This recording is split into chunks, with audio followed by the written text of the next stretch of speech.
Back inside Big 12 today here on Big 12 Radio. Heard exclusively on TuneIn. This is the Big 12 Conference. This is a different league. You're watching us on Big 12 Studios. We've talked with Taman Lipsey, Koa Pete, Braden Burries, and now we chat with Ryan Hammer. He is, if you know ball, you know the name, Ryan Hammer, who joins us here on Big 12 Radio. What's up, Ryan? How's it going? I don't know if I live up to the standard of those guys, but I'm going to do my best. Yeah, I mean, maybe you didn't play the game at as high of a level, but you analyzed the game at as high of a level. So we're super excited to have you on. Obviously the trapezoid of excellence has been a major talking point this time of year, and beyond that, I think you do a great job in covering college basketball. So thanks so much for your time. I guess first off, let's start with the trapezoid of excellence. Like, what is it? Sure. How did it come to be?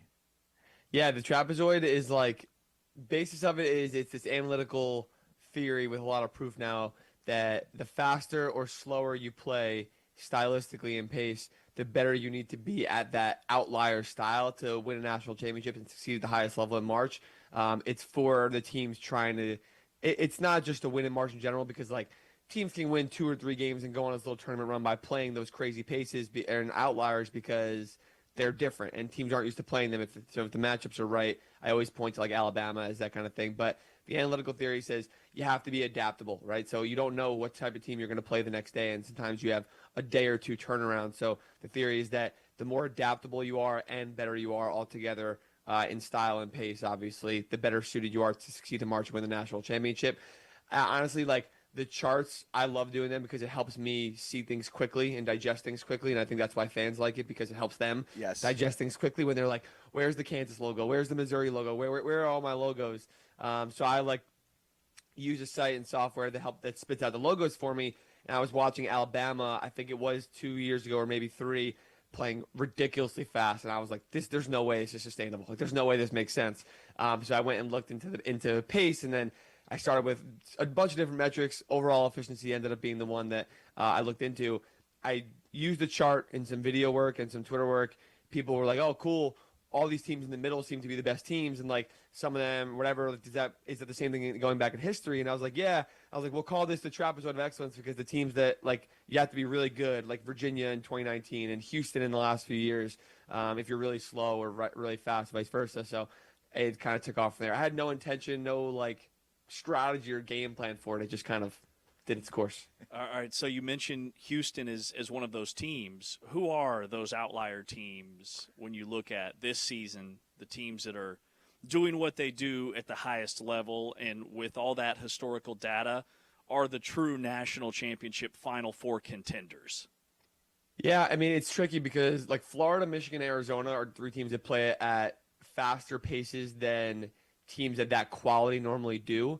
I don't have the shape or anything to chart in front of me, but I would bet that I know Michigan, Arizona will still be in it. Florida probably on the cusp. If not, they're in it also. But the Alabama type teams are like Georgia this year and A&M. Their quality isn't anywhere near where those fast-paced teams have been, like Alabama in the last few years. Gonzaga has gotten up there at times. So right now it's Florida is probably that one team on the fast side that you look at, but it's not this outlier, uncomfortably fast pace that can play in a grueling game. They've done it multiple times this year. And then the other side, Houston is the one team I think that in Big 12 play, they've had to play a little faster than they're comfortable playing sometimes. So they've kind of gotten reamed back into the middle a little bit. I would assume that they're probably still in. But other than that, the teams that are super outlier are Iowa, maybe St. Mary's is still out there. But Iowa is the one I think of, and they're way out there. But they're nowhere near where they need to be in quality. So. What do you make overall of just the styles within the Big 12, the scope of styles and stylistic differences in the Big 12?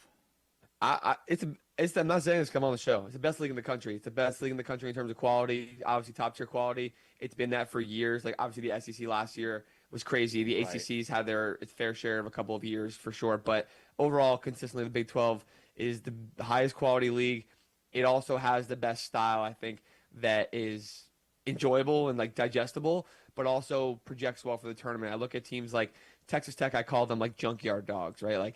Even the way Kansas plays when they're on, when Iowa State is on, Houston, Arizona, these teams play so tough and gritty against each other on both ends of the floor that I think it's the best balance offensively and defensively, where the SEC you just don't get the defense that you need to outside of like Florida and Tennessee. Like it's just not there, and they play fast pace and less schematics and a lot of ISO ball. Like that's what the SEC does, but the Big 12 does the best of everything in my opinion, where they have elite offense, elite defense, elite coaching, but they have elite talent also. So to me, it's the best pool of everything together. Well, when you talk about coaching, we're talking with Ryan Hammer here on Big 12 Studios and Big 12 Radio exclusively on TuneIn. Ryan, when you talk about coaches, we know there's going to be at least 2 new coaches in the Big 12 next year. One of them will be Belmont's Casey Alexander. I am a Kansas State grad. I'm super pumped about this hire. He was always kind of my dark horse candidate, and I just want to get your thoughts on what he looks like stylistically, and what do you think of the fit? Yeah, I like him a lot. I think he's an underrated guy because he's been at Belmont for like a decade and he hasn't been to the NCAA tournament because he's won 20 wins every single year in the last 10 years. I think it's like 7 years at Belmont and then a few at Lipscomb before that. But 20 wins every single year. He's one of like 5 or 6 coaches to do that at that consistent basis. It's like Mark Few. I think Dana Altman was at that point at one point. Like guys like that are like true legends of the game that are in that category. So that's obviously good. He knows how to win. He's innovative enough. He's analytically, especially on the offensive end, very analytically forward and forward thinking, which I think is awesome and great for the Big 12. And he's a good recruiter and he knows how to get it done. Like I said, 2020 he won the MVC tournament, or OVC might have been at the time. COVID cancels their tournament. A couple of years they have crazy injuries. They had a team with Malik Dia, Cade Tyson, Jacoby Gillespie, all 3 very good high major players, all on one team. And then Jacoby gets hurt, and they have another guy get hurt, and they end up missing the tournament. But so I think he's an underrated hire because of that. But he's a really good balance of being innovative and analytical, but not overly so. I think you can see that in Belmont's analytical profile this year, and just being intelligent and adaptable. I've talked to him a ton. He's a friend of the program, we call him, because he came on my show. We've talked to the Belmont players and staff a ton, and he gets revered by everybody he kind of interacts with. So, Ryan, off the wall question here. What'd you do with your tractor? I didn't get it. By the way, he said I haven't done the same basketball level as those guys. I'm 5 for 9 from 3 in a packed Hilton Coliseum. So maybe I'll text Taman after this and be like, or maybe I won't today on a game day, but he hasn't done that. He hasn't shot that high percentage either, so I'll take that. Great point. So I had to go pick it up. And so if you guys, real quick, Ryan. So Ryan hit 5 threes in 35 seconds at Hilton Coliseum once and won a tractor in doing so. Okay, so go ahead. Well, what they call a tractor, they said tractor, and I was like you mean like in New Jersey, a tractor is like the big ass farm tractors. I'm like, what am I gonna do with this? And then I come to find out it's the ride-on lawnmower they call tractors out there. I'm like, that's a lawnmower. That's not a tractor to me. Nonetheless, they said I'd have to go pick it up. I was gonna give it away, frankly. Do like some kind of giveaway for Iowa State fans because me and Iowa State fans have gotten very, very tight this year. And they said I had to go pick it up, and it had to be me because I was the person who signed the waiver or whatever. So they offered a cash compensation instead at a little lower than the value of the tractor.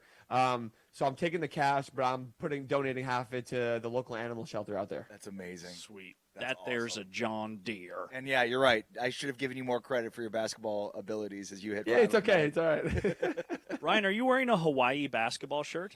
Yeah, honestly, I've had this on. I didn't even realize I had it on until like 10 minutes ago. I was going to say, don't sleep on UC Irvine. Okay, big rivalry out there in the Big West. That Big West tournament's going to be legit.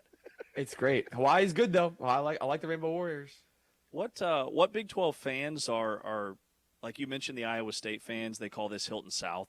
Just curious, like what fans are in your DMs the most? Great question. Iowa State fans are my biggest audience nationwide by far because I was there last year. I connected with them well, but this year I went and it was a whole nother world for me. Like I've never experienced anything like that doing what I do. I love all of them for that, and they love me, and it means the world to me. And they're such nice people out there, and I spend so much time out there and interacting with people also that they've become I'm not an Iowa State fan. It's like a second home, I call it, in the middle of the country that for no reason. Other than that, Michigan State fans are always in my DMs because they think I hate them when I don't, and they just want more credit for things, which is maybe that's fair. And then for the same reason, I'd say Kansas. I think Kansas fans are wildly passionate, obviously, and they just want the love they deserve, and maybe I haven't given that. I don't know. And then SEC fans in general all get bucketed into one massive group, and they just SEC fans. So yeah, I just love they just want more love. Like, just love us. I'm a Kansas alum, but I Yeah. totally agree with you. I figured you'd mention Kansas in that conversation. they're passion. It's passion. Yeah. One of the things on Iowa State, so you were on Evan Mia's podcast earlier this year, and one of the things you guys talked about was the kill shot, and kind of went through at that point in time some of the outlier, interesting anecdotes and when it came to the kill shot. And Iowa State was an interesting one because for an elite defensive team, they'd given up a ton of kill shots, which was surprising. And I think both you and Evan sort of attributed that to, at times their offense. It wasn't their defense necessarily, but it was their offense getting into these lulls. What do you think is the key to avoiding that in the tournament? They obviously have success at Hilton here, which is Hilton South. So, like, home courts, they seem to have success, but they can have these lulls on offense. How do you think they fix that? How do you think they get that right in the tournament? Hey, neutral court, Iowa State. I watched them in Vegas. I was there. I saw them play 3 times, and this is still a neutral court, whatever you want to believe. And I know Fair. it's Hilton South, but Sure. but still, their style is like, to me, they're one of the few teams in the country that when they lose, they beat themselves. It's that simple. Like, teams can game plan against them. They can play them well. They can play them tight. But when they are on, they are arguably a top 4 or 5 team in the country without, not even arguably, definitely top 4 or 5 team in the country. They're arguably top 2 or 3. Like, they can be absolutely anybody. They can go win by 30 in Mackey, and which, to be fair, a couple of other teams have done. But I don't discredit Iowa State for that, obviously. I think their style is on them in offensive shooting and confidence, where they need someone other than Milan to get going. And I think when they're on offensively, it completely kickstarts their defense. Their defense is obviously great. Their system is great. It works. It's successful. It's been proven to do that for the last few years. But their offensive ceiling has never been this good in these Otzelberger teams. So when anyone but Milan is shooting the ball well, because even if Milan's shooting 0 for 8, and Jamarian Bateman's 2 for 4, which is all you need, and Nate Heise's 2 for 2, Milan will continue to shoot, and he will get his shots in, and he will get them up, and he will sink them. So if anybody else is shooting, having good nights offensively other than Milan, whether he's on or off in that moment, I think that's the key to Iowa State. It kickstarts their defense. Their fans travel everywhere, so they're going to give in energy to them. They lock in defensively, and then that's how they turn those into kill shots, or vice versa. Maybe they don't. Talking with Ryan Hammer here on Big 12 Today on Big 12 Radio, watching us on Big 12 Studios. Ryan, of the teams outside of like that upper echelon in the Big 12, so let's highlight, say, BYU, TCU, and UCF. Of those 3, who do you like as maybe a Cinderella run in the NCAA tournament, and why? Well, it's not BYU, but I do want to say that if they are like a 7 seed, say, or maybe even a 6, and I got to go play against AJ DeBanza if I'm a 2 or 3 seed in the second round, that's terrifying. Mm-hmm. That is just absolutely terrifying. It's without a doubt TCU is my answer. I've talked about them a lot over the last month of the season. They've been unbelievable. They looked good last night. Kansas was playing not up to their complete standard, but Kansas looked good last night and relatively well to kind of get that win. But TCU has been great, much better. They also were good. They beat Florida. They almost beat Michigan earlier in the year. They beat Wisconsin. Like, maybe that was the true, and they also lost to New Orleans. But, like, maybe those wins were showing us what they're capable of, and now we're seeing that later in the season. I like them a lot for March as a dark horse, because the way that a dark horse could win like this is on the defensive end and forcing turnovers and scoring off that. They play the same. Texas Tech does it. Houston does it. Iowa State blitzing high ball screens, doubling and rotating and kind of tagging rollers inside. And they're not going to play a Big 12 team in the first weekend, obviously. So whoever they play are not going to be used to getting that, because teams outside the Big 12 don't really do that very often and blitzing high ball screens. So that's massive. It leads to a lot of turnovers, forcing turnovers from their opposition offensively, and I think that's awesome. They do that so well. They have length everywhere. They have guys who can start getting red hot shooting the ball, and I think that's the recipe for success as a dark horse team. And I look at the 2 and 3 seeds that they might get to play against, like a UConn or Purdue or teams like that I think it kind of bodes well for TCU, and they can kind of give those teams a run for their money. I'm curious, what are some of the regular season statistical indicators of postseason success? What do you think are some of the things to look for that can be conducive to postseason success? Listen, if it was easy to generalize that, yeah. I'd have a perfect bracket at some point. Everyone would, right? That or you'd be coaching, maybe. Yeah, there are things like, to me, the 4 factors of basketball are so simple. They're the 4 factors of basketball for a reason, mainly turnover percentage and rebounding margin. Like, those 2 margins, they think about turnovers. You either steal possessions away and you create extra possessions essentially than your opponent, and rebounding, you are eliminating second chances for them and extra possessions for them, and you're getting second chances and extra possessions for yourself.